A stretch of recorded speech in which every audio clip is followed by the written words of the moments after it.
I have figured out that one of my biggest problems is figuring out what I don't have time for. And the more intentional I became about being careful with my time, budgeting my time, not allowing people to have my time for just the sake of occupying my time, the more peace I had in my life. Because there's certain things I just don't have time for. There's certain things I just let ring through. I found out that the phone can ring and I really don't have to answer it. There's certain things I just let ring through because what I'm doing right now, I don't have time for that. Somebody write that down. I don't have time for that. Yeah. Albert Einstein had a quote. He said, imagination is everything. It's the preview to life's coming attractions. So whatever is in your imagination, God places the life he has for you in your imagination. Because your imagination is God showing you a preview of a coming attraction he has for you. Your imagination is real. Your imagination is not hocus pocus. If you keep imagining something, that's your Heavenly Father saying, hey, this is what I have for you. And you have to attend to that. Don't play your imagination off, because your imagination is a preview of a coming attraction God has for you. So if you keep imagining a business, you got to go for it. If you keep imagining a big promotion, you got to go for it. If you keep imagining a second home, you should go for it. If you keep imagining being rich one day, you should go for it. Whatever's in your imagination, it's not there by accident.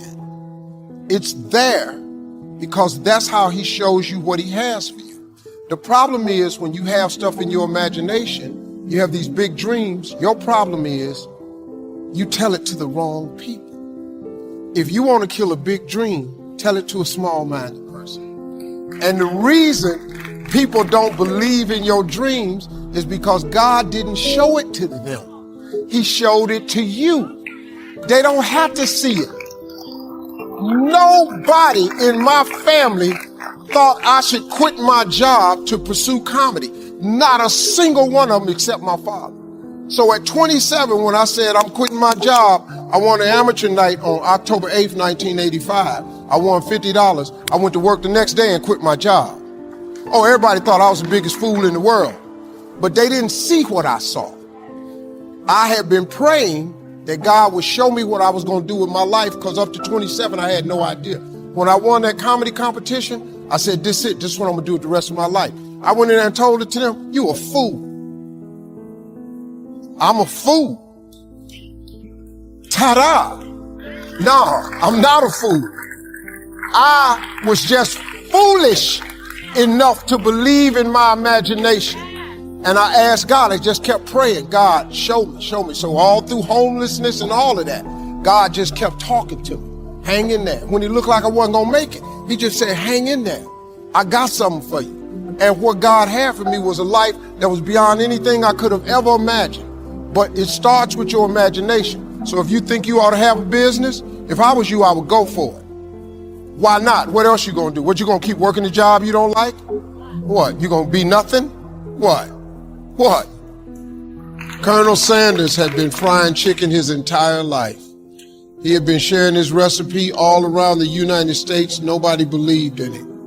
Colonel Sanders didn't get his first franchise until he was in his 60s. Until Chick-fil-A came along. Kentucky Fried Chicken sold more chicken than anybody in the world. He didn't get his first franchise till he was in his 60s. You see that picture of him on the bucket? He ain't 20. That's an old ass picture on that bucket. I mean, when is it too old to be successful? Help me. It's never too late to be successful. You know? What? And it don't matter what people say. It ain't up to other people. It's up to you and God. It ain't got nothing to do with them. Who are they? They onlookers. They just spectators in the game, man. There's a poem that says, the credit belongs to the man who is actually in the arena, whose face is marred with dust, blood, sweat, and tears. Not to those cold and timid souls in the stands who know neither victory nor defeat. It don't matter about people that's watching. That's why, man, I don't give haters nothing. You know how many haters I got? Lots. I don't even know who they are because I don't pay them no attention. They have no power over me. We got people come to me all the time. Steve, did you hear what they said about you? No. And quit bringing me that. Because whatever they said, I don't care. They're not stopping nothing. All the blessings God got for me, I'm going to get. No hater can stop what God has for me. A hater can't do that. They can't stop you unless you give them power. Martin Luther King said, a man can't ride your back unless you bend over. I don't bend over. I don't let nobody ride my back. You can't ride my back. I'm standing up strong. Who are you? You a hater. You're not a power broker, a decision maker, or a shaker and a mover. You have no power over me. None. Nobody. I don't care what they say. Stop letting people affect your day. Don't give them the power. There are some dreams shut up in you. Like fire, you're going to feel your destiny calling out. May not have happened the first time. The loan didn't go through. You didn't get chosen for the part. The medical report wasn't good. That's okay. It's still in you. This is your time. This is your moment. Shake off the doubt. Shake off the negativity. You're at the right place. You're at the right time. Now all you've got to do is get in the right frame of mind. Lord, I believe this is my year to get healthy and whole. This is my year to meet the people of my dreams. This is my year to go further in my career, to step into a new level of my destiny. This is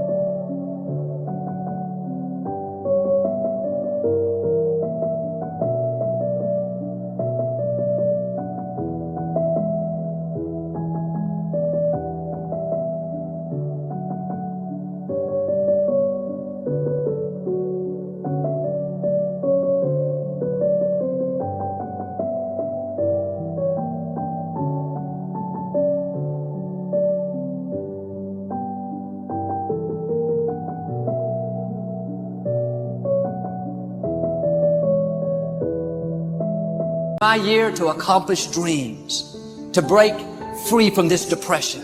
This is my year to meet the right people. This is my year to get healthy and whole. This is your year to see double. This is your year for vindication, for restoration, for new beginnings. Now get your mind going in the right direction. Transformative thinking. Some of you got saved, you really are saved, but your thinking reflects where you came from.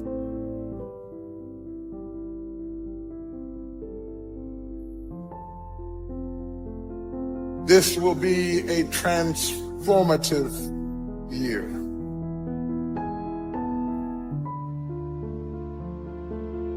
Truth of the matter is, everybody in here is going through a change.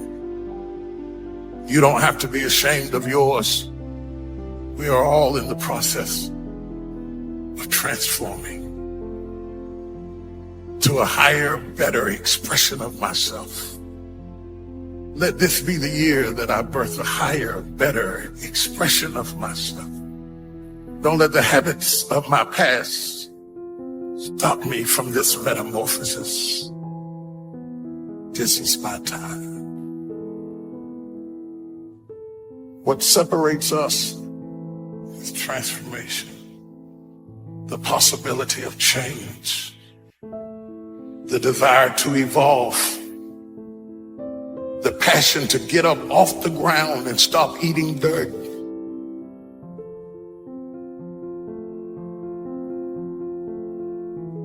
What I'm trying to tell you, beloved, is that you can have a new year, but it don't mean jack diddly if you don't have a new mind.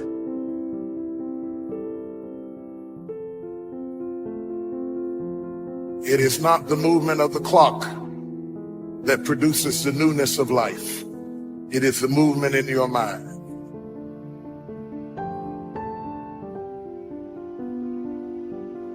It's one thing to be on the ground and stay on the ground, but it's another thing to be up and fall.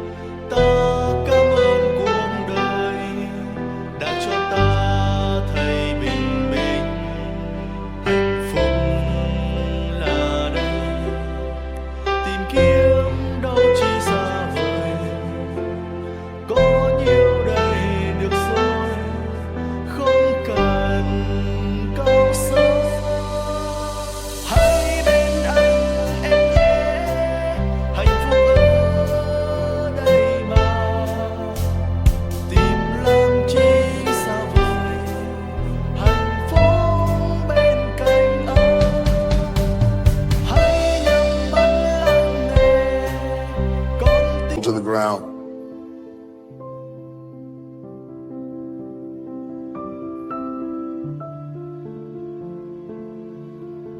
I'm tired of doing what I used to do. If I always do what I've always done, I'll always be where I've always been. I'm going to throw it behind me. There's somebody in this room that nobody would think would be in a church tonight, but you drew them to this place tonight because you want them to be a new me in a new year and have a new attitude and a new mind and a new mentality. If you can kill it in your head, you can kill it in your life. Now the clock can strike midnight all it wants to, but if that thing is still living in your head, it's gonna still be living in your life. If you're still bitter in your head, you're gonna be bitter in your life. You're just gonna have a new calendar to work that same old conniving, hateful stuff that you did last year. You're still gonna be jealous. You're still gonna be insecure. You're still gonna be cussing people out and drinking communion. But if the clock strikes 12 and something flips in your mind and you say, wait a minute, devil, it is over. I'm telling you that you can buy a new car, but if you put the old man in a new car, you're still going to have the old experience. I'm telling you that a new house doesn't make a new marriage. I'm talking about a new outfit doesn't make you a new person. And if you think you are magically going to be a new person, I hate to be the bearer of bad news, because new life comes from a new mind and a new way of looking at your life. I cannot step into the future and still think in my past. I cannot let the rumors and the stain of what they said about me destroy my opportunity. The battleground is in my mind. That's where the enemy fights. It's in my head. It's the war that I have inside.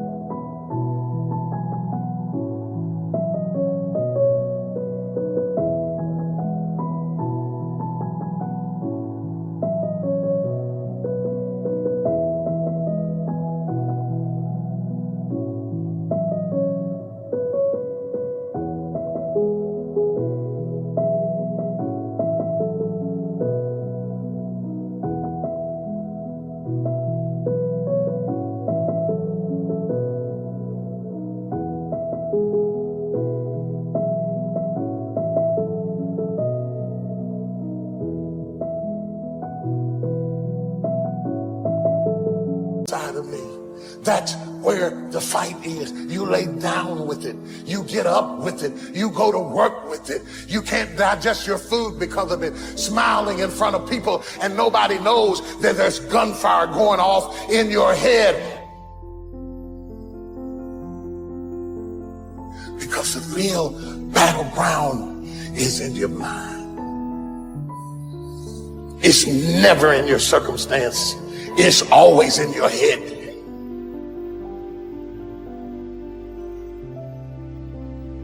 Put it behind you.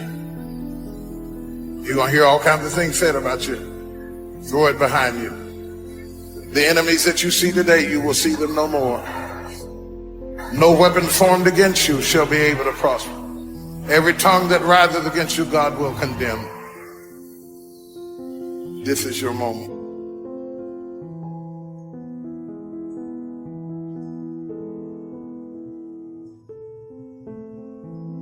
Your perception has everything to do with how this year is going to work.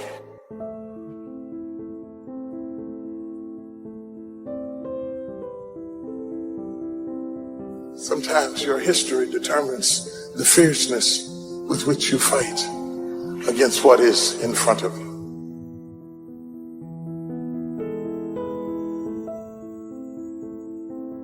It is not what you perceive about me. It's what I perceive about me.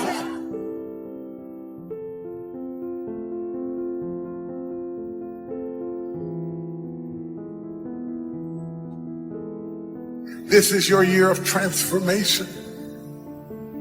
Complete remodeling, rehabbing, rethinking, removing.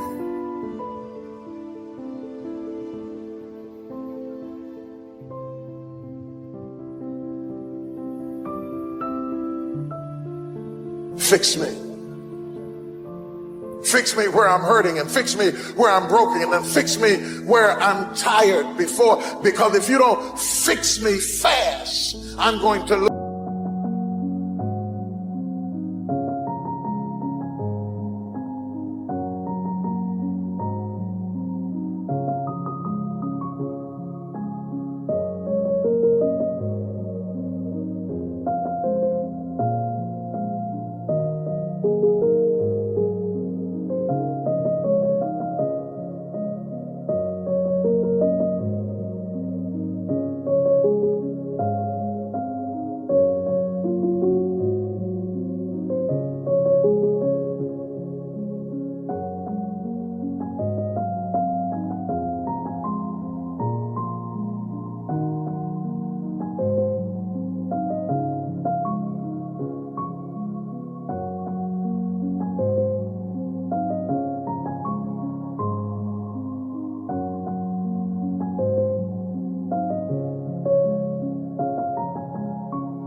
Everything. This is the battleground.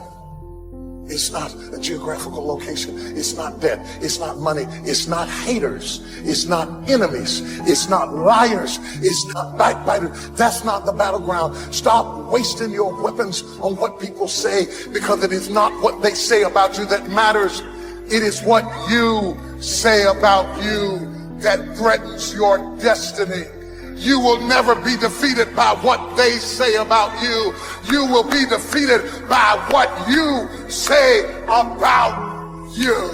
There is not a person in this room that does not want change in some way, in some area of their lives. Something that you're working on, you want to fix, you want to get better at, you want to be a better person, you want to evolve your credit, your debt, your bills, your personality, your temper, your temperament, how you handle people, how you handle resources. There is not a person in this room who is so perfect that you are not lusting for change.